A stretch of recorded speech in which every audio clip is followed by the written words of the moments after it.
ಮಗನ ಬಿಟ್ಬಿಡ್ರಪ್ಪ. ಏನು ತಿಳಿದಿರೋ ಮಗು ಅವನೇನೇ ತಪ್ಪು ಮಾಡಿದ್ರು ಆ ಶಿಕ್ಷೆ ನನಗ್ ಕೊಡಿ.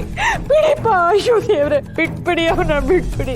ಮಾವ ಮಾವ, ನಿಮ್ ಕಾಲು ಹಿಡ್ಕೊತೀನಿ ಮಾವ. ಅವ್ರ ಬಿಟ್ಬಿಡಿ ಮಾವ. ಮಾವ ಏನೇ ಶಿಕ್ಷೆ ಇದ್ರು ನನಗ್ ಕೊಡಿ ಮಾವ. ಬಿಟ್ಬಿಡಿ ಮಾವ. ನಿಮ್ ತಮ್ಮಗೆ ಅಂತೀನಿ ನೋಡಿ ಮಾವ. ಆ ತಪ್ಪೆಲ್ಲ ನಿಂದೆ ಕಣೆ. ನೀನು ದೊರೆ ಯಾವ ಕೆಲ್ಸನೂ ಮಾಡ್ಬೇಡ ಅಂತ ಹೇಳ್ಕೊಟ್ಟಿದ್ಯಾ. ಆ ತಪ್ಪಿಗೆ ಶಿಕ್ಷೆ ಆಗ್ಲೇಬೇಕಲ್ವಾ? ಇಂದ್ರಿ, ರಾಣಿ ಹೇಳೋದ್ರಾಗೂ ನ್ಯಾಯ ಐತೆ. ಬಾಣ ಬಿಟ್ಟಿದ್ದೇನೋ ಈ ನನ್ನ ಮಗ, ಆದ್ರೆ ಬಿಲ್ ವಿದ್ಯೆ ಕಲಿಸ್ಕೊಟ್ಟಿದ್ದು ಇವಳು ತಾನೆ. ಹಂಗಿದ್ಮ್ಯಾಕೆ ಶಿಕ್ಷೆ ಇವಳಿಗೆ ತಾನೇ ಆಗ್ಬೇಕು.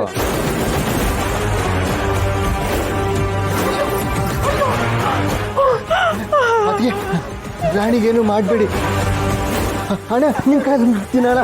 ರಾಣಿಗೇನು ಮಾಡಬೇಡ ಅಣ್ಣ. ಬೇಡಿಪ್ಪ, ಇಂಥ ಅನ್ಯಾಯ ಮಾಡಬೇಡಿ. ಬೇಕಾದ್ರೆ ಆಸ್ತಿ ಎಲ್ಲ ನೀವೇ ಇಟ್ಕೊಳ್ಳಿ, ನಾವೆಲ್ಲರೂ ದೇಶಾಂತರ ಹೊಟ್ಟೋಗ್ತೀವಿ. ಬೇಡ ಅಣ್ಣ, ಬಿಟ್ಬಿಡೋಣ. ನನ್ನ ಜೀವ ತಗೊಳ್ಳಿ, ನನ್ನ ಜೀವ ತಗೊಳ್ಳಿ. ಈ ಮಕ್ಕಳನ್ನ ಬಿಟ್ಬಿಡಿ.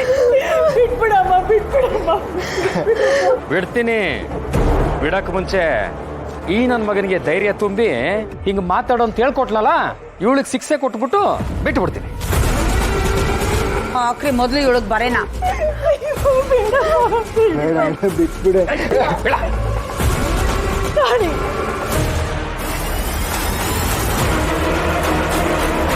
ಬಿಟ್ಬಿಡೋಣ.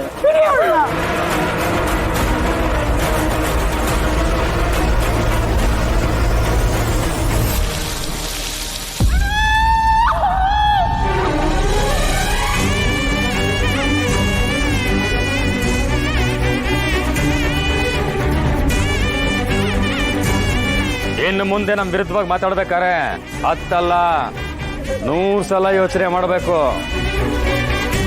ನಡೀಂದ್ರಿ.